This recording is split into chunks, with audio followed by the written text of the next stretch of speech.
வர்சானில் நடந்த bed festival போனோம். எப்போவுமே ஒரு கேஜ்குள்ளே அடைச்சி வச்சுருக்கிற அனிமல்ஸை விட கிட்ட போய் நின்று பார்க்கக்கூடிய தொட்டு விளையாடக்கூடிய அனிமல்ஸ் தான் பிடிக்கும். எலியை பாருங்கள், அப்படியே அந்த பாம்பு கபக்குன்னு பிடிச்சது பார்த்திங்களா. இந்த மாதிரி நிறைய காட்சிகளை பார்க்கலாம். குழந்தைங்களை இங்கே கூட்டிகிட்டு போங்க, ரொம்ப சிறப்பாக இருக்கும்.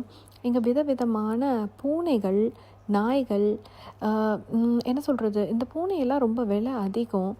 இந்த மாதிரியான பூனைகளை காசை கொடுத்து வாங்குறத விட நான் என்ன சொல்வேன்னா, ரோட்டில் அடிபட்டு சாகுது பார்த்திங்களா, அந்த மாதிரியான தெரு பூனைகளை அடாப்ட் பண்ணுறது, ஃபாஸ்டர் பண்ணுறது தான் ரொம்ப சிறப்பு. அந்த மாதிரியான பூனை தான் நாங்கள் வீட்டில் வச்சுருக்கோம். இதெல்லாம் தூரத்தில் இருந்து வேடிக்கை பார்க்கலாம். இவங்கெல்லாம் ரொம்ப அழகாக ட்ரெஸ்லாம் பண்ணியிருந்தாங்க.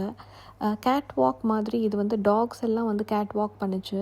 அதுக்கெல்லாம் வந்து மார்க்ஸ் போட்டு பரிசுலாம் கொடுத்துட்ருந்தாங்க. அதே மாதிரி அழகான கேட் எது அப்படின்னு சொல்லிட்டு வரிசைப்படுத்தி நின்று அதுக்கு மார்க்ஸ் கொடுத்து அதுக்கு பரிசு கொடுத்தாங்க.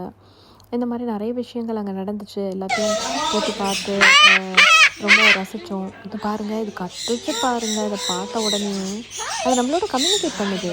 என்னை வாங்கிட்டு போயிடு, என்னை கூட்டிகிட்டு போயிடு அப்படின்னு சொல்கிற மாதிரி இருந்துச்சு. நம்ம விரலை தூக்குனா அதுவும் விரலை தூக்குது. அப்படியும் சிறகை விரித்து பறந்து அப்படி அது கலரெல்லாம் காமிச்சு come come come and take மீன்ற மாதிரியே அதுங்க ஆக்ட் பண்ணிட்டு இருந்துச்சு. இந்த பறவைங்கள்லாம் பார்க்கறதுக்கே ரொம்ப நல்லா இருந்துச்சு. பசங்களை கூட்டிகிட்டு போங்க, கலர் கலராக ஃப்ராகு, பறவை எல்லாத்தையும் பார்க்கலாம்.